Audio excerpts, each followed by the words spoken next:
آندھی پارٹ 34 آواز لبابہ حیدر پیشکش اردو ناولز اور پرائڈ۔ سلیم نے پوچھا، بھائی غلام خان، سچی بات ہے باوا لوگ کا مطلب تو میں بھی نہیں سمجھا۔ اوے کھوتے کا پتر، تم بڑا نکمی ہے، خدائی خوار باوا لوگ کا مطلب بھی نہیں سمجھتی۔ اوے ہم کس نامعقول کے ساتھ یاری لگا بیٹھا ہے یار، تمہارا شادی کو 6 مہینہ ہو گیا، ہم نے تو کیا کیا پروگرام بنا رکھا ہے جشن کے لیے، پر تمہارے کان پر تو ابھی تک جو بھی نہیں رنگا۔ خوشبخت دوپٹہ منہ میں دبائے ہنس رہی تھی۔ میں بھی کسی حد تک غلام خان کا مطلب سمجھ رہی تھی، تاہم یہ سب کچھ میرے کانوں میں پگھلے ہوئے سیسے کی طرح اتر رہا تھا۔ مجھے معلوم تھا اس گھر میں کبھی بچے کی چہکاڑ نہیں گونجے گی، بچے کے لیے اس گھر میں جگہ تھی اور نہ میرے دل میں۔ میں نے سلیم کو بھی بتا دیا تھا کہ ابھی مجھے بچے کی خواہش نہیں۔ غلام خان کا مطلب سمجھ کر سلیم چپ سا ہو گیا۔ میں بھی قہوہ بنانے کے بہانے باورچی خانے میں چلی آئی۔ قہوہ لے کر میں دوبارہ کمرے میں پہنچی تو ماحول پر چھا جانے والی اداسی دور ہو چکی تھی۔ ایک بار پھر غلام خان، خوشبخت، سلیم اور دینو کے درمیان نوک جھونک ہو رہی تھی اور قہقہے لگ رہے تھے۔ کچھ دیر قہوے کا دور چلتا رہا، پھر غلام خان اور خوشبخت اپنے گھر کی طرف روانہ ہو گئے۔ اس وقت رات کے 10 بج چکے تھے۔ سلیم نے کہا کہ وہ ایک چکر باغ کا لگائے۔ میں نے کہا، رات ہو گئی، اب صبح چلے جانا۔ ایک دوسرے پک اپ پر باغ کا سامان، کھاد اور دوائیں وغیرہ وہاں پہنچانی ہے، انہیں ذرا دیکھ لوں۔ دینو کو بھیج دو، وہ دیکھ آتا ہے۔ جو میں کر کے آؤں گا وہ دینو نہیں کرے گا۔ تم کیا کرو گے؟ آتے آتے تمہارے لیے رات کی رانی لے کر آؤں گا، بہت پھول کھلے ہیں وہاں۔ اتنی رات گئے پھولوں کا کیا کرنا ہے مجھے؟ جی چاہتا ہے کسی دن اس سارے گھر کو پھولوں سے بھر دوں، پھر ہم دونوں ساری رات جاگتے رہیں اور گھر میں گھومتے رہیں، باتیں کرتے رہیں، باتیں سنتے رہیں ایک دوسرے کی۔ پھر وہ چلا گیا۔ میں نے دینو کو آواز دے کر کہا کہ وہ دروازہ اندر سے بند کر لے۔ خود میں کمرے میں آ کر بیڈ پر لیٹ گئی۔ کچھ دیر کمر سیدھی کر کے اٹھی اور کمرے میں ادھر ادھر بکھری چیزوں کو سنبھالنے لگی۔ سلیم کی پتلون جھاڑی تو اس کے اندر سے کچھ کاغذ اور نوٹ بیڈ پر گر گئے۔ کاغذات اور پیسوں کے بارے میں وہ ایسی ہی لاپرواہی برتتا تھا۔ میں نے کاغذ اٹھائے تو اس میں کچھ تو سامان کی رسیدیں تھیں جو اس نے ٹل سے خریدا تھا اور پشاور سے منگوایا تھا۔ اس کے علاوہ ایک نامانوس سا کاغذ بھی تھا۔ میں نے غور سے دیکھا، یہ 2 گاڑیوں کی ڈیلیوری رسید تھی۔ ایسی رسید گاڑی فروخت کرنے والا گاڑی خریدنے والے سے لیتا ہے تاکہ گاڑی ہینڈ اوور کرنا سند رہے۔ میں نے رسید پڑھی اور یہ جان کر حیران رہ گئی کہ سلیم نے 3 دن پہلے لاہور میں اپنی 2 ویگنیں کسی شخص کے ہاتھ 1.5 لاکھ میں فروخت کی ہیں۔ وہ ان ویگنوں کو فروخت کرنے کے لیے اپنی جان خطرے میں ڈال کر لاہور پہنچا تھا اور اسے واپسی میں دیر بھی اسی وجہ سے ہوئی تھی۔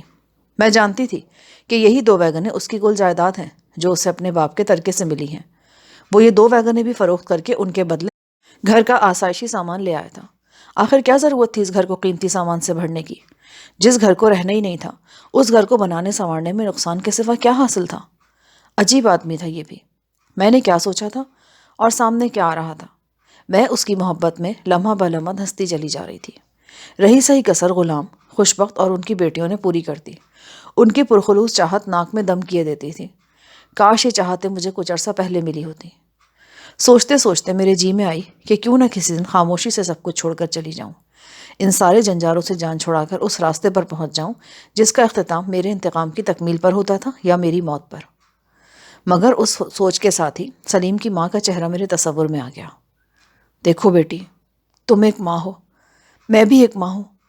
تم اپنا بچہ کھو چکی ہو، پر میرا بچہ بھی زندہ ہے۔ تمہارا بچہ واپس نہیں آ سکتا، لیکن میرا آ سکتا ہے۔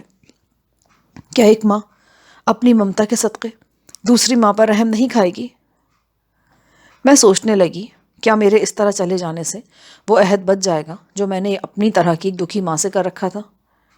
کیا سلیم میرے بغیر زندہ رہ لے گا؟ میں سوچتی رہی۔ دیوار گیر میوزیکل کلاک نے 11 بجے کا وقت بتایا۔ مکان میں اور مکان سے باہر خاموشی تھی۔ کمرے کی کت کھلی کھڑکی سے ٹھنڈی ہوا اندر آ رہی تھی۔ میں کھڑکی بند کرنے کے لیے بستر سے اٹھی۔ یہی وقت تھا جب مجھے دینو کی پہلی لرزہ خیز چیخ سنائی دی۔ وہ مدد کے لیے پکار رہا تھا۔ میں پلٹ کر دروازے کی طرف آئی، دروازہ کھولا۔ سامنے برآمدے میں اوپر تلے 2 فائر گونجے۔ پھر میں نے دینو کو دیکھا۔ وہ بھاگتا ہوا برآمدے میں آیا تھا۔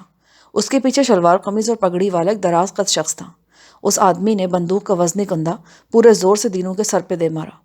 وہ مردہ چھپکلی کی طرح اوندھے منہ فرش پر گرا اور بے حرکت ہو گیا۔ یہ سارا منظر میں نے 1 یا 2 سیکنڈ کے اندر دیکھا اور پلٹ کر کھڑکی کی طرف آئی۔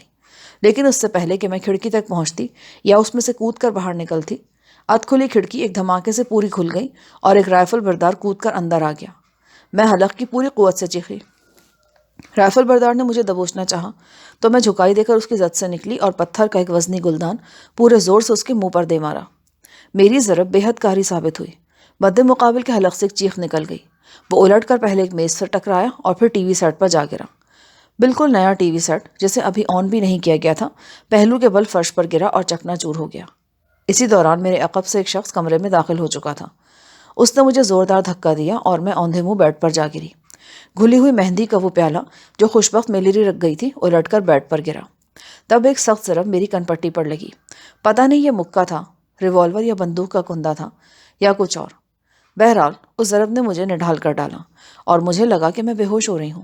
میں نے ایک بار پھر چیخنا چاہا لیکن آواز حلق تک پہنچنے سے انکاری تھی۔ کوئی شخص میرے بازوؤں کو موڑ کر پشت پہ باندھ رہا تھا۔ کانوں میں بھاگتے دوڑتے قدموں اور تیز تیز باتوں کی آوازیں آ رہی تھیں۔ میں نے دھندلائی ہوئی نظروں سے دیکھا۔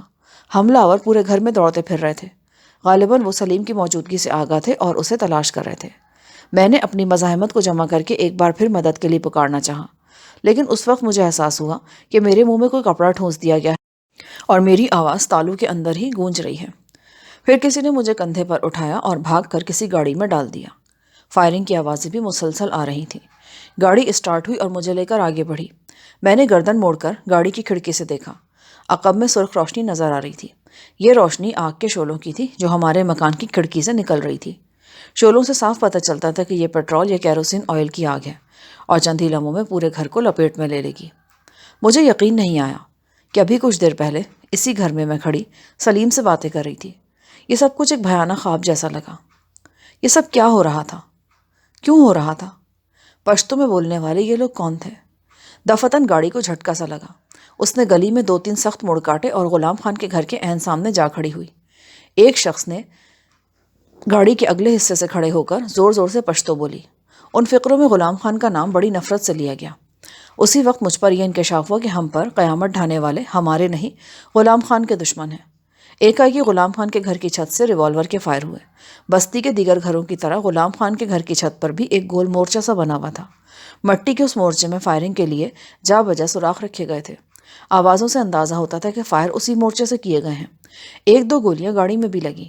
دفتن مجھے غلام خان کی آواز گاڑی سے چند گز کی دوری پر آئی۔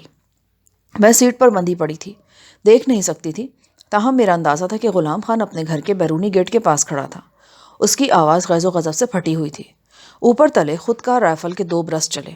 پھر مجھے خوشبخت کے رونے کی آواز آئی۔ وہ دردناک آواز میں وین کر رہی تھی۔ میں نے چشم تصور سے اونچے لمبے سرخ و سفید غلام خان کو خاک و خون میں لوٹتے اور اس کی بیوی کو روتے پیٹتے دیکھا۔ ایک بار پھر تڑپ کر میں نے اپنے پیروں پر کھڑے ہونا چاہا، لیکن میرے سرہانے کھڑے آدمی نے مجھے یوں اپنے گھٹنوں کے نیچے دبا لیا جیسے قربانی کے جانور کو ذبح کرنے سے پہلے دبایا جاتا ہے۔ میری آنکھوں تلے اندھیرا چھانے لگا۔ ڈوبتے ہوئے ذہن میں ایک ہی خیال تھا، میں اپنے میزبان کے دشمنوں کے ہاتھوں اغوا ہو رہی ہوں۔ ایک لمحے کے لیے میں نے سوچا کہ کہیں سے سلیم آ جائے اور مجھے ان لوگوں کے چنگل سے نکال لے، مگر دوسرے ہی لمحے میں نے سوچ کو ذہن سے نکال دیا۔ سلیم اس اندھی رات کے روبرو نہ ہی آتا تو اچھا تھا، اسے ابھی زندہ رہنا تھا۔ گاڑی ایک بار پھر حرکت میں آ چکی تھی۔ اس کے ساتھ ہی فائرنگ کی تڑتڑاہٹ بھی جاری تھی۔ ایک ہی فائرنگ رک گئی اور گاڑی اونچے نیچے راستے پر تیزی سے آگے بڑھنے لگی۔ مجھ پر دھیرے دھیرے بے ہوشی طاری ہو گئی۔ دوبارہ جب میری آنکھ کھلی تو میرا پورا جسم پسینے میں شرابور تھا۔ میں نے خود کو کھجور کی ایک چٹائی پر پایا۔ میرے ہاتھ بدستور پشت پر بندھے تھے اور دوران خون رکنے سے ہتھیلیوں پر چونٹیاں سی رینگ رہی تھیں۔ کنپٹی پر لگنے والی چوٹ سے ٹیسیں اٹھ رہی تھیں۔ میں بدقت اٹھ کر بیٹھ گئی۔ یہ نیچی چھت والا ایک مختصر سا کمرہ تھا۔ ایک کھڑکی اور دروازے کے سوا کوئی راستہ نہیں تھا۔ کھڑکی میں زنگ آلود آہنی سلاخیں لگی تھیں۔ درزوں سے آنے والی روشنی سے اندازہ ہوتا تھا کہ دوپہر سے کچھ پہلے یا بعد کا وقت ہے۔ چٹائی کے پاس ہی چمڑے کی بہت سی کترن پڑی تھی۔ اس کے علاوہ ایک ٹوٹا پھوٹا سا واٹر کولر اور الومینیم کا ایک گلاس تھا۔ کمرے سے باہر مکمل خاموشی تھی۔ لگتا تھا قرب و جوار میں کوئی موجود نہیں ہے۔ پیاس سے میرا حلق کانٹا ہو رہا تھا۔ کوئی ہے؟ کوئی ہے؟ فوراً ہی دروازے کے بالکل پاس سے ایک بھاری بھرکم آواز آئی۔ ذرا چھری تلے سانس لے بچی، ابھی تجھے پانی پلاتے ہیں۔ اس سخت لب و لہجے نے مجھے ان گنت اندیشوں میں مبتلا کر دیا۔ یہ خطرناک لوگ تھے، نہ جانے مجھ سے کیا چاہتے تھے۔ میرے کانوں میں دینو کی چیخو پکار گونجی اور پھر اس کے گرنے کا منظر بھی میری نگاہوں میں آ گیا۔ معلوم نہیں وہ کس حال میں تھا، بچا بھی تھا یا نہیں۔ پھر خوشبخت کی چیخیں میرے ذہن میں ہلچل مچانے لگیں۔ میں اپنی سوچ میں کھوئی تھی جب اچانک کمرے کے باہر گھوڑوں کی ٹاپیں سنائی دی۔ یہ ٹاپیں بتدریج دروازے کے پاس پہنچی اور رک گئیں۔ کئی افراد گھوڑوں سے اترے اور دروازے کی جانب بڑھے۔ میرا دل شدت سے دھڑکنے لگا۔ دروازے سے باہر کسی نے تالے میں چابی گھمائی اور پٹ کھول دیے۔ کمرہ اجلی روشنی سے بھر گیا۔ میرے سامنے کم از کم 15 افراد کھڑے تھے۔ وہ سب کے سب مقامی لباس میں تھے اور پوری طرح مسلح تھے۔ ان میں ایک دراز قد درمیانی عمر کی عورت بھی تھی۔ اس کا رنگ بے حد اجلا اور آنکھیں نیلی تھیں۔ اس نے چہرے کا زیادہ تر حصہ ایک سیاہ چادر میں چھپا رکھا تھا۔ میں نے محسوس کیا کہ سوگواری اس عورت کے چہرے پر ٹوٹ کر برس رہی ہے۔ اس کی نیلی آنکھوں میں آنسوؤں کا سیلاب تھا۔ اس کے ساتھ ایک فربہ اندام ادھیڑ عمر شخص تھا۔ اس کی کمر سے گولیوں کی پیٹی بندھی تھی اور خنجر لٹک رہا تھا۔ اس کے چہرے سے بھی رنج و غم کا اظہار ہوتا تھا۔ دھیرے دھیرے وہ چلتا میرے سامنے پہنچا۔ کچھ دیر دردناک نگاہوں سے میرا چہرہ دیکھتا رہا۔ دفتن وہ آپے سے باہر ہو گیا۔ اس نے بجلی کی سی تیزی سے اپنی کمر سے خنجر نکالا اور مجھ پر جھپٹا۔ میرے ہونٹوں سے بے ساختہ چیخ نکل گئی۔ خنجر کو اپنی طرف آتے دیکھ کر میری آنکھیں بند ہو گئیں۔ ایک لمحے کے اندر خنجر کا پھل میرے سینے میں اترنے والا تھا۔ ایک لمحے بعد میں نے آنکھیں کھولی۔ خنجر کو میرے جسم تک پہنچنے سے پہلے ہی روک لیا گیا تھا۔ روکنے والا ایک درمیانی عمر کا بارش شخص تھا۔ وہ پوری قوت سے خنجر بدست بازو سے لپٹا ہوا تھا اور پکار رہا تھا، ہوش کرو صاحب جان، ہوش کرو، اس میں ہمارا ہی نقصان ہے۔ دیکھتے ہی دیکھتے 5-6 اور آدمی بھی قوی ہیکل صاحب جان سے لپٹ گئے اور اسے سنبھالنے کی کوشش کرنے لگے۔ وہ جیسے غصے سے دیوانہ ہو رہا تھا۔ مضبوط ہاتھوں کی گرفت سے نکل کر میری طرف بڑھ رہا تھا۔ خنجر ابھی تک اس کے ہاتھ میں چمک رہا تھا۔ معلوم نہیں اس آدمی کو مجھ سے کیا دشمنی تھی۔ ایک شخص مجھے دھکیل کر کمرے کے کونے میں لے گیا۔ اس کے انداز سے ظاہر تھا کہ وہ مجھے خنجر والے سے بچانا چاہتا ہے۔ اسی دوران خنجر والا بے پناہ جوش کے عالم میں اپنے ساتھیوں کے ہاتھ سے نکل گیا۔ غصے سے چنگھاڑتا وہ میری طرف بڑھا۔ میں نے دیکھا میرے اور موت کے درمیان اب کوئی چیز حائل نہیں۔ میں نے سمٹ کر دروازے کی جانب بڑھنے کی کوشش کی، لیکن ٹھوکر کھا کر پہلو کے بل گری۔ میرا یہ گرنا ہی مجھے خنجر بردار کے پہلے قاتل وار سے بچا گیا۔ خنجر میرے کندھے سے چھوتا ہوا کچی دیوار میں لگا۔ اس سے پہلے کہ خنجر بردار دوبارہ مجھ پر حملہ آور ہوتا، بارش شخص زندگی کا فرشتہ بن کر ایک بار پھر اس کے سامنے آ گیا۔ اس نے حملہ آور کے خنجر والے ہاتھ پر کوئی چیز ماری۔ خنجر اس کے ہاتھ سے نکل گیا۔ بارش شخص نے اسے دبوچنا چاہا، مگر وہ جھکائی دے کر تیر کی طرح میری طرف آیا اور خالی ہاتھ مجھے پیٹنے لگا۔ اس کے ہاتھ ہتھوڑوں کی طرح تھے۔ مجھے اپنی ہڈیاں چٹکتی محسوس ہوئیں۔ صاحب جان! بارش آدمی نے اسے ایک بار پھر پکارا اور بڑی دلیری کے ساتھ اس سے لپٹ گیا۔ اتنے میں 2-3 افراد اور حرکت میں آ گئے، لیکن مجھے وہ فربند نام شخص سے بچانے کے لیے حرکت میں نہیں آئے تھے۔ انہوں نے بارش شخص کو پکڑ لیا۔ انہوں نے اسے کھینچ کر فربند نام سے علیحدہ کر دیا۔ میں ایک بار پھر اس غضبناک شخص کے سامنے تنہا رہ گئی۔ اس نے ایک بار پھر مجھے گھونسوں اور ٹھوکروں پر رکھ لیا۔ سب ارد گرد کھڑے تماشا دیکھ رہے تھے۔ میں نیم بے ہوش ہو کر گر گئی تو اس شخص نے مجھے بازو سے کھینچ کر ایک کرخت چہرہ رائفل بردار کے حوالے کیا اور چنگھاڑ کر بولا، لے جاؤ اس بدبخت کو، لے جاؤ میری آنکھوں کے سامنے سے۔ کرخت چہرہ شخص، جس کا نام ایدو خان تھا، بڑی گھناؤنی نظروں سے میری طرف دیکھنے لگا۔ اس کی ناک عجیب طرح سے مڑی ہوئی تھی۔ اس نے مجھے بازو سے کھینچا اور اپنے کندھے پر ڈال لیا۔ اس موقع پر میں نے مزاحمت کی کوشش کی، لیکن ایدو کی گرفت بہت سخت تھی۔ چند فٹ یا چند گز چلنے کے بعد اس نے بے دردی سے مجھے ایک چارپائی پر پھینک دیا۔ یہ ایک دوسرا کمرہ تھا۔ میرا سر کافی شدت کے ساتھ چارپائی کے بازو سے ٹکرایا، مگر نہ جانے کیوں میں پہلے سے نیم بے ہوش ہونے کے باوجود بے ہوش نہیں ہوئی۔ میرے اندر کی عورت جیسے چیخ چیخ کر کہہ رہی تھی، ثنا، تمہیں ہوش میں رہنا ہے، اپنی حفاظت کرنی ہے تمہیں۔ میں دھندلائی ہوئی نگاہوں سے اپنے چاروں طرف خطرناک چہرے دیکھ رہی تھی، جن پر انسانیت نام کی کوئی چیز نہیں تھی۔ پتہ نہیں وہ مرد کون تھا، وہ عورت کون تھی۔ اچانک میں نے خود کو ایک ناپاک گرفت میں محسوس کیا اور پورے زور سے چلانے لگی۔ یہی وقت تھا جب اس کمرے کے دروازے پر زور زور سے دستک ہونے لگی۔ کون ہے؟ ایدو خان کی کرخت آواز مجھے اپنے پاس سے آئی۔ میں ہوں توقی خانم، دروازہ کھولو۔ میں نے اندازہ لگایا کہ یہ نیلی آنکھوں والی وہی عورت ہے جو باہر فربند نام شخص کے ساتھ نظر آئی تھی۔ ایدو نے آگے بڑھ کر دروازہ کھولا تو وہ جلدی سے اندر آ گئی۔ یقیناً یہ عورت بھی میری دشمن تھی، لیکن تھی تو عورت۔ اس کا وجود مجھے اپنی پناہ گاہ محسوس ہوا۔ میں لپک کر اس کے پاس آ گئی۔ اس نے کندھے کے قریب سے میرا بازو تھاما اور ایدو خان سے بولی، نہیں ایدو، یہ بات ٹھیک نہیں، برے کے ساتھ برے نہیں بن جاتے۔ لیکن ملکو، بکواس بند کرو۔ ملکو سے میں خود بات کر لوں گی۔ ایدو اور اس کے دو ساتھی مجھے چھوڑنے پر راضی نظر نہیں آتے تھے، لیکن توخی خانم کسی نہ کسی طرح مجھے ان کے جنگل سے نکالی لائی۔ اس نے مجھے بازو سے کھینچتے ہوئے آگے دھکا دیا اور ساتھ لے کر اس مکان سے باہر نکل آئی۔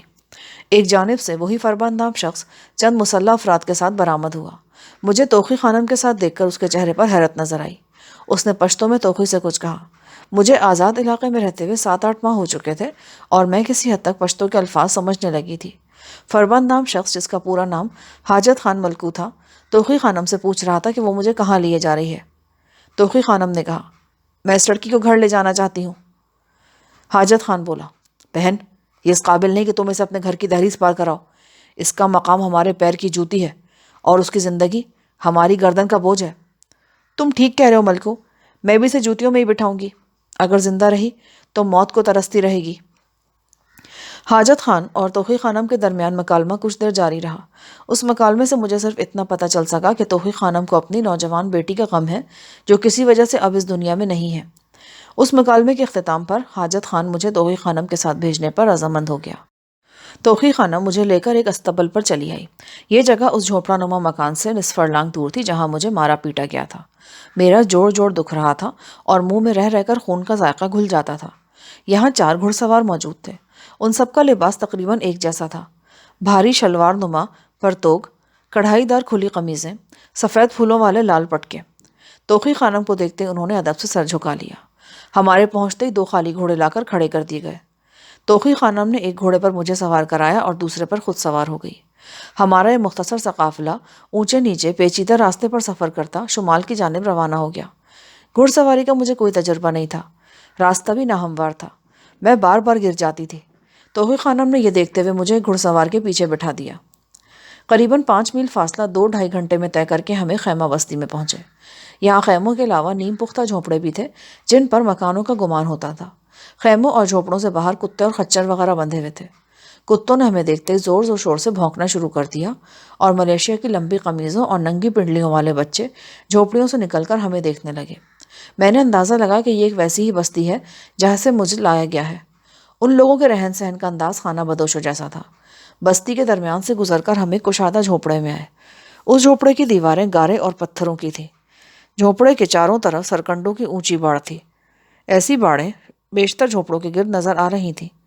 جھونپڑے سے باہر لمبے بھورے بالوں والے 2 انتہائی خوفناک صورت کتے بندھے تھے۔ گھڑ سوار باہر ہی رہ گئے۔ توخی خانم مجھے لے کر اندرونی حصے میں پہنچی۔ یہ کشادہ جھونپڑا 2 سے زائد جھونپڑیوں پر مشتمل تھا۔ اندر سے ایک کسی کے کرہانے کی مدھم آواز آئی۔ کرہانے والا کوئی مرد تھا۔ جھونپڑے میں 2 عورتیں بھی تھیں جن میں سے ایک کے بارے میں پتہ چلا کہ وہ توخی کی بیٹی ہے۔ یہ دونوں عورتیں مجھے بڑی نفرت انگیز نظروں سے گھورتی رہیں۔ چند لمحوں کے لیے یوں محسوس ہوا کہ دونوں مجھ پر جھپٹ پڑیں گی۔ توخی نے آگے بڑھ کر دونوں عورتوں سے دھیمے لہجے میں مختصر گفتگو کی۔ توخی کی بیٹی اٹھی اور اندر سے ایک بوریا سا لائی۔ یہ بوریا اس نے بڑے غصے سے میرے منہ پہ دے مارا اور بولی، اس کو پہن لے۔ تب میں نے دیکھا کہ یہ بوریا دراصل ایک موٹا اور بھدا سا کپڑا ہے جسے لمبے کرتے کی شکل میں سیا گیا ہے۔ میں کبھی حیرانی سے کرتے کو دیکھتی اور کبھی توخی کو۔ اس کی بیٹی پھنکار کر بولی، تجھے سمجھ نہیں آئی ہماری بات؟ پھر وہ میرے جواب کا انتظار کیے بغیر ہی مجھ پر جھپٹ پڑی۔ انداز ایسا ہی تھا کہ میرا لباس پھاڑ کر میرے جسم سے علیحدہ کر دے گی۔ میں خود کو اس کی زد سے بچانے کے لیے جلدی سے پیچھے ہٹ گئی۔ توخی نے مجھے بازو سے پکڑا اور دانت پیستے ہوئے بولی، بدبخت، تجھ سے جو کہا جا رہا ہے وہ کر۔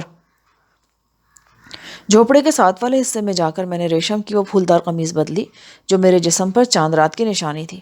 آج عید کا دن تھا اور میں چاند رات کا ریشم اتار کر عید کا بوریا پہن رہی تھی۔ میری آنکھوں میں سلیم کا چہرہ گھومنے لگا۔ نہ جانے اس پر کیا بیتی ہوگی۔ اس جھونپڑے میں میری حیثیت ایک کنیز کی سی تھی۔ مجھ سے سارا دن کام لیا جاتا اور کھانے کو بچا کھچا ملتا۔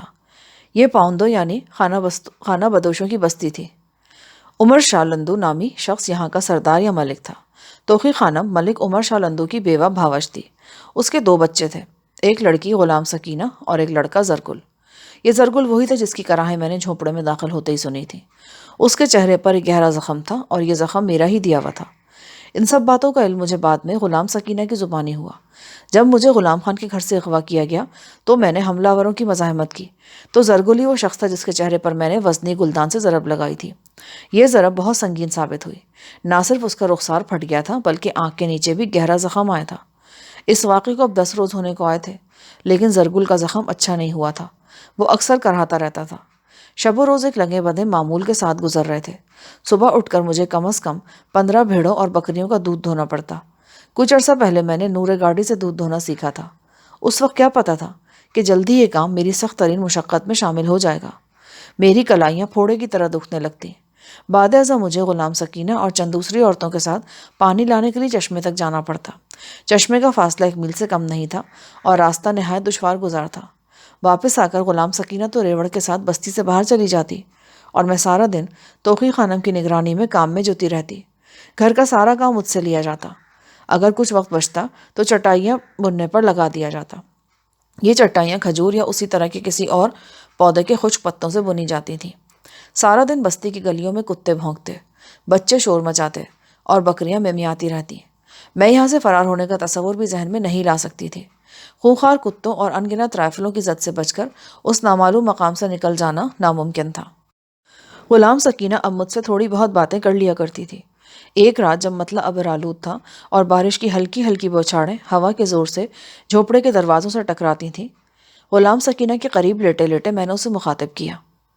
کیا بات ہے سکینہ؟ تم نے وعدہ کیا تھا کہ میں کسی روز بتاؤں گی۔ کیا بتاؤں گی؟ یہی کہ مجھے کس جرم میں یہاں لایا گیا ہے۔ ابھی سو جاؤ، آدھی رات ہو گئی ہے۔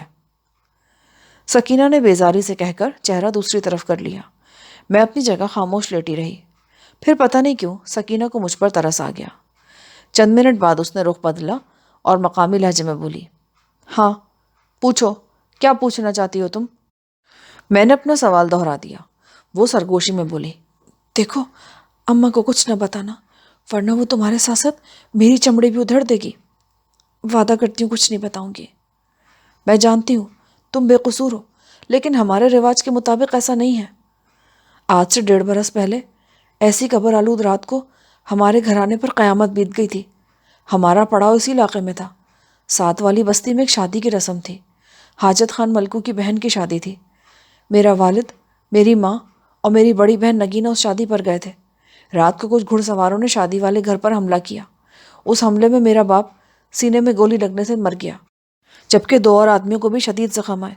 گھڑ سوار جاتے جاتے حاجت خان کے گھر سے میری بڑی بہن نگینہ کو اٹھا کر لے گئے۔ یہاں تک کہتے کہتے غلام سکینہ کا لہجہ بھیگ گیا۔ میری بہن کی لاش چوتھے روز ایک خشک پہاڑی نالے کے اندر سے ملی۔ ظالموں نے اسے بے آبرو کر کے مار ڈالا تھا، اور یہ سارا کام اسی غلام خان کے سگے بھائی نے کیا تھا جس کے پاس تم اور تمہارا شوہر مہمان ٹھہرے تھے۔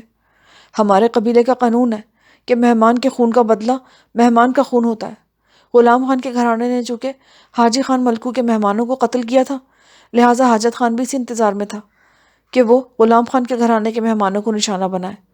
اب یہ تمہاری بدقسمتی کہ تم اس آگ کی لپیٹ میں آ گئی۔ تمہارے اور تمہارے شوہر کے بارے میں حاجت خان کے کارندوں کو بہت پہلے معلوم ہو چکا تھا۔ وہ صرف بہتر موقع کی تلاش میں تھے۔ تمہارے شوہر کی قسمت اچھی تھی کہ وہ پنجاب سے واپس آنے کے باوجود گھر میں نہیں تھا، ورنہ اس کا انجام بھی غلام خان سے مختلف نہ ہوتا۔ تو غلام خان مر چکا ہے؟ ہاں۔ سکینہ نے میرے بدترین شبہات کی تصدیق کی۔ غلام خان اور اس کے بھائی شمشیر گل کی لاشیں ایک ساتھ گری تھی۔ شاید تم بھی اب تک زندہ نہ ہوتی، لیکن میری ماں وہ ظلم ہوتے نہ دیکھ سکی جو تم پر میری بہن نگینہ کے بدلے کیا جانے والا تھا۔ اس نے تمہیں ایدو خان کے جنگل سے نکال لیا اور حاجت خان سے کہا کہ تمہیں ان کے حوالے کر دیا جائے۔ میں حیرت میں گم یہ رودات سن رہی تھی۔ اب تم لوگ کیا سلوک کرو گے میرے ساتھ؟ تمہارے انجام کا فیصلہ اب ماں اور تایا کے ہاتھ میں۔ میں کچھ نہیں کہہ سکتی۔ کیا یہ نہیں ہو سکتا کہ غلام خان کے وارث مجھے چھڑانے کی کوشش کریں؟ اگر تم غلام خان کے وارثوں سے امید لگاؤ گی تو غلطی کرو گی۔ غلام خان اور اس کے بھائی کی موت کے بعد اب ان کے گھرانے میں ایک بھی ایسا شہزور نہیں بچا جو بدلہ چکا سکے، اور اگر ایسی کوئی بات ہوئی بھی تو انہیں منہ کی کھانی پڑے گی۔ میری نگاہوں میں سلیم کا چہرہ گھوم گیا۔ میں نے تصور میں دیکھا کہ وہ اپنی نئی رائفل تھامے غصے میں کھولتا ہوا ان لوگوں کی تلاش میں ہے جنہوں نے مجھے اس سے دور کیا ہے اور اس کے عزیز دوست کو خاک و خون میں لوٹایا ہے۔ پھر اسی طرح پورے 2 ماہ گزر گئے۔ معلوم نہیں میرے پیچھے کیا ہوا اور کیا نہیں۔ توقی خانم کا بیٹا زرگل اب ٹھیک تھا۔ اس کا زخم مندمل ہو چکا تھا، مگر چہرہ ہمیشہ کے لیے مسخ ہو گیا تھا۔ رخسار کی ہڈی ٹوٹنے سے منہ عجیب ٹیڑھا سا ہو گیا تھا اور ایک آنکھ دوسری سے چھوٹی رہ گئی تھی۔ وہ ایک خوش شکل نوجوان رہا ہوگا، لیکن اب اس کی طرف دیکھنے سے خوف آتا تھا۔ وہ سارا دن جھوپڑے میں گھسا رہتا، ایک پٹا اس کے سر پہ رہتا۔ جب کوئی اس سے ملنے آتا تو وہ پٹے کا گھونگھٹ سا نکال لیتا۔ وہ بہت کم بولتا تھا۔ میرے ساتھ بات کرتے ہوئے وہ ہمیشہ اپنا رخ پھیر کر رکھتا اور ضرورت سے زیادہ مجھے اپنے حجرے میں نہیں رہنے دیتا۔ اس 1.5 مہینے میں میں صرف ایک دفعہ اس کے پاس گئی تھی۔ سکینہ ریوڑ کو لے کر گئی ہوئی تھی، جبکہ توقی خانم حکیم کے ہاں تھی۔ زرگل بخار میں پھونک رہا تھا۔ گہری غنودگی میں وہ سکینہ کو پکارنے لگا۔ میں پاس آئی تو وہ بولا، میرا سر پھٹ رہا ہے، میرا سر ٹکڑے ہو رہا ہے۔ میں اس کے پاس بیٹھ کر اس کی پیشانی دبانے لگی۔ کچھ دیر بعد وہ کرہا کر بیدار ہوا۔ مجھے اپنے سرانے دیکھ کر جیسے اسے کرنٹ سا لگا۔ وہ جلدی سے اٹھ کر بیٹھا اور زور سے بولا، جاؤ جاؤ، یہ کیا کر رہی ہو؟ میں گھبرا کر جھوپڑے کے دوسرے حصے میں چلی آئی۔ میں اب محسوس کرنے لگی تھی کہ سکینہ کے ساتھ توقی خانم کا رویہ بھی مجھ سے نرم پڑ گیا ہے۔ مجھ سے پہلے جو کنیزوں والا سلوک ہوتا تھا اس میں کچھ تبدیلی آ گئی ہے۔ دوپہر میں مجھے 1-2 گھنٹے آرام کا موقع بھی مل جاتا اور صبح دودھ دھونے میں کبھی سکینہ اور کبھی توقی خانم میری مدد کر دیتی۔ کھانا بھی اب مجھے پہلے سے اچھا ملنے لگا تھا۔ پھر ایک دن سکینہ نے میری ریشم کی قمیض بھی واپس کر دی اور یوں مجھے جسم کاٹ کھانے والے بوریے سے نجات مل گئی۔ میں ان مہربانیوں کی وجہ ٹھیک سے نہیں سمجھ پا رہی تھی، لیکن جلد ہی مجھے اندازہ ہو گیا کہ توقی خانم کیا چاہ رہی ہے، اور اس کے ساتھ ہی اس سفید سر عورت کے بارے میں میرے دل میں پیدا ہونے والے تمام اچھے جذبات ٹھٹر کر مر گئے۔ میں جان گئی تھی کہ توقی خانم مجھے اپنے مجروح چہرہ بیٹے کی زندگی میں داخل کرنا چاہتی ہے۔ اس کی صورت بگڑ چکی تھی۔ کوئی خوبصورت لڑکی تو کیا، عام لڑکی بھی اسے اپنا شریک زندگی دیکھنا پسند نہیں کرتی۔ اپنی اس پریشانی کا حل توقی نے یہ نکالا کہ مجھے موت دینے کی بجائے میری زندگی کو استعمال کیا جائے۔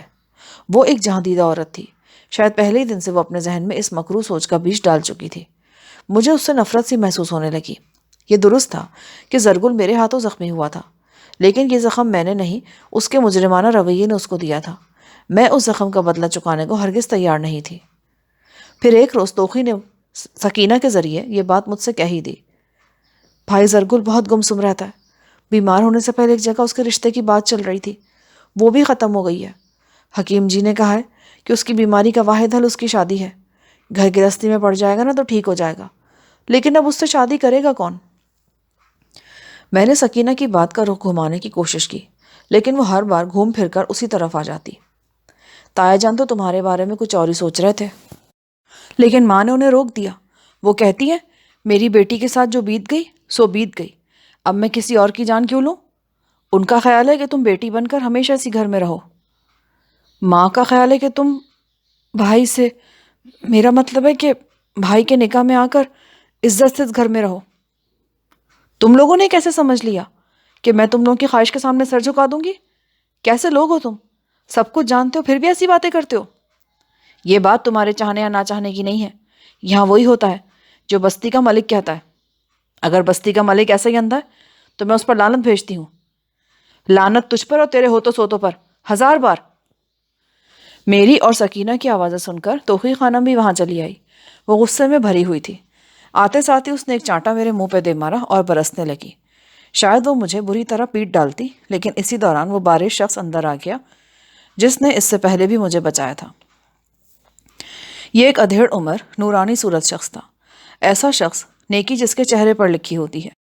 اس نے توقی خانم کا اٹھا ہوا ہاتھ روکا اور بڑی ہمدردی سے مجھے اپنے بازو کی آڑ میں لے لیا۔ پھر اس نے تحکم سے توقی خانم اور سکینہ کو باہر جانے کو کہا۔ بیٹی کہہ کر میرے سر پر ہاتھ پھیرا اور بیٹھنے کی ہدایت کی۔ اس کے جادو اثر لہجے میں نہ جانے کیا بات تھی کہ میرا دل بھر آیا۔ میں خاموشی سے بیٹھ گئی۔ بارش شخص بولا، میرا نام عصمت اللہ ہے۔ یہاں کے لوگ مجھے ملا عصمت اللہ یا ملا جی کے نام سے پکارتے ہیں۔ میں یہاں مدرسے میں بچوں کو قرآن مجید اور فارسی کی تعلیم دیتا ہوں۔ دیکھو، تم میری بیٹیوں کی طرح ہو، میں تمہارا برا نہیں چاہ سکتا۔ انسان کو بعض اوقات حالات کے ساتھ سمجھوتا کرنا پڑتا ہے۔ اللہ تعالیٰ نے ہمیں محدود عقل دی ہے، ہم ایک حد سے آگے نہیں دیکھ سکتے۔ ممکن ہے جس چیز کو آج اپنے لیے ہم برا سمجھتے ہوں وہی کل ہمارے حق میں مفید ثابت ہو۔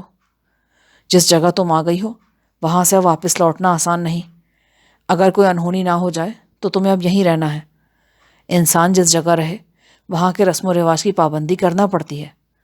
میرا خیال ہے اپنی زندگی اور آبرو کے لیے تمہیں اللہ کے بعد توقی خانم کا احسان مند ہونا چاہیے. سچ پوچھتی ہو تو اس نے تمہیں ایک دردناک انجام سے بچایا ہے. یہاں کے رسم و رواج کے مطابق یہ لوگ اب تمہاری زندگی کے مالک ہیں. یہ تم سے زندگی نہیں لے رہے. زرکل کی زندگی کے لیے تم سے سہارا مانگ رہے ہیں. تو تم ہر لحاظ سے سہارا فراہم کرنے کی پابند ہو. یہاں پر پارٹ 34 کا اختتام ہوتا ہے. آگے کہانی سننے کے لیے پارٹ 35 سماعت فرمائیں.